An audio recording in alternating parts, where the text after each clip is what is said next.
हो जब ऐसे चिकने चेहरे तो कैसे न नजर फिसले। दोस्तों, एक ऐसा नाम जिसने अदाकारी को एक नया फन सिखाया, एक ऐसा चेहरा जिसकी उदासी में दुनिया भर के करोड़ों दिलों का दर्द सिमट कर आ गया। उन्हें ट्रेजेडी किंग कहा गया, लेकिन हकीकत यह है कि वो खुशी के लम्हात हों या गम के आंसू, किरदारों में जान डालने का हुनर सिर्फ उन्हें ही आता था। आज के हम वीडियो में बात करेंगे यूसुफ खान की, जिसे हम दिलीप कुमार के नाम से जानते हैं।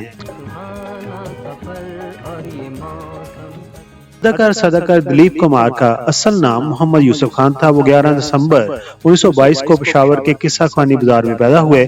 उनके वालिद गुलाम सरवर एक फ्रूट का कारोबार करते थे और बिजनेस करते थे।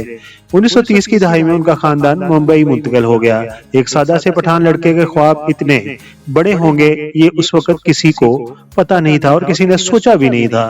अदाकारी उनका पेशा नहीं था, ये एक इत्तेफाक था। उस वक्त की मशहूर फिल्म साज द्विका रानी की नजर उन पर पड़ी और उन्हें फिल्म ज्वार बाटा के लिए कास्ट कर लिया।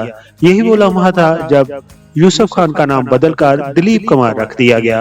1940 और 50 की दहाई में दिलीप कुमार का तोती बोलता था। फिल्म मेला ने उन्हें स्टार बना दिया। उनकी आवाज का तार चढ़ाव और खामोशी से अदाकारी करने का अंदाज उस दौर के किसी दूसरे अदाकार के पास नहीं था।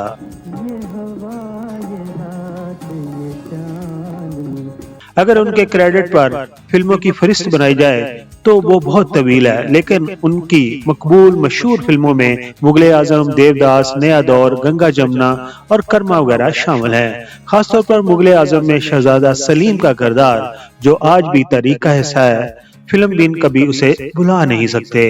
दोस्तों, दिलीप कुमार को मेथड एक्टिंग का बानी भी कहा जाता है। वो स्क्रीन पर रोते नहीं थे बल्कि सामीन को रुला देते थे। वो स्क्रीन पर बोलते नहीं थे बल्कि अपनी खामोशी से मकालमे अदा कर देते थे। उनकी जिंदगी का एक रुख बहुत पुरसकून था और दूसरा जज्बाती कशमकश से भरपूर। उन्होंने मधुबाला अदाकारा के साथ मोहब्बत की और उनकी मोहब्बत के चर्चे जुबाने ज़दे आम थे, लेकिन तकदीर को कुछ और ही मंजूर था, क्योंकि मधुबाला के वालिद इस शादी पर राजी नहीं थे। वो मधुबाला को सोने की चिड़िया समझते थे। वो नहीं चाहते थे कि मधुबाला जल्द से शादी करके फिल्म इंडस्ट्री को छोड़ दें। दिलीप कुमार साहब ने 1966 में अदाकारा सायरा बानो से शादी की, जो उनसे उम्र में काफी छोटी थी। सायरा बानो ने आखिरी सांस तक उनका साथ निभाया।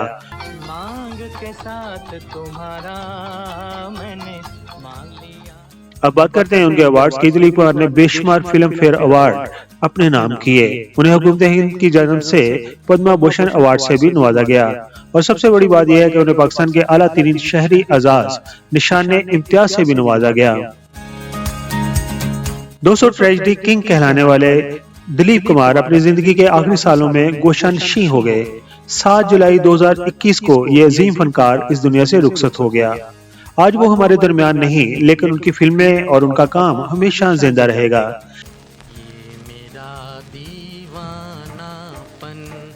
दिलीप कुमार सिर्फ एक अदाकार नहीं थे, वो एक अहद का नाम थे। उन्होंने हमेशा सिखाया था कि अदाकारी सिर्फ अल्फाज का खेल नहीं बल्कि जज्बात की तर्जुमानी है। पीके मैग वीडियोस के सब्सक्राइबर्स या हमारे व्यूअर्स दिलीप कुमार के परस्तार हैं तो कमेंट्स में खराज तहसीन जरूर उनको पेश करें। इस वीडियो को अपने दोस्तों के साथ भी शेयर कर सकते हैं और हमारे चैनल को सब्सक्राइब करना ना भूलिएगा, ताकि हम ऐसी ही यादगार शख्सियत की कहानियां आप तक लाते रहें। अपना बहुत सारा ख्याल रखिए। Thank you so much. दोस्तों, बहनों, भाइयों, दूसरे चैनल की तरह मैं शुरू में नहीं कहता कि मेरे चैनल को सब्सक्राइब कर दें या वीडियो को लाइक कर दें। अभी आपने हमारी वीडियो देख ली है, अगर आपको पसंद आई हो तो इस वीडियो को लाइक कर दें, जबकि चैनल को सब्सक्राइब कर दें। स्क्रीन के ऊपर हमारे चैनल की टॉप रेटेड वीडियोस पर मुश्तमिल वीडियोस की स्लाइड चल रही हैं। हमारे चैनल पर इन वीडियोस के मिलियंस में व्यूज़ हैं। अगर आप ये वीडियोस देखना चाहते हैं तो इनके लिंक हमने डिस्क्रिप्शन में दिए हुए हैं, वहां पर जाकर लिंक को क्लिक करें और हमारी वीडियोस को देखकर अपने कमेंट्स जरूर वीडियो पर दें।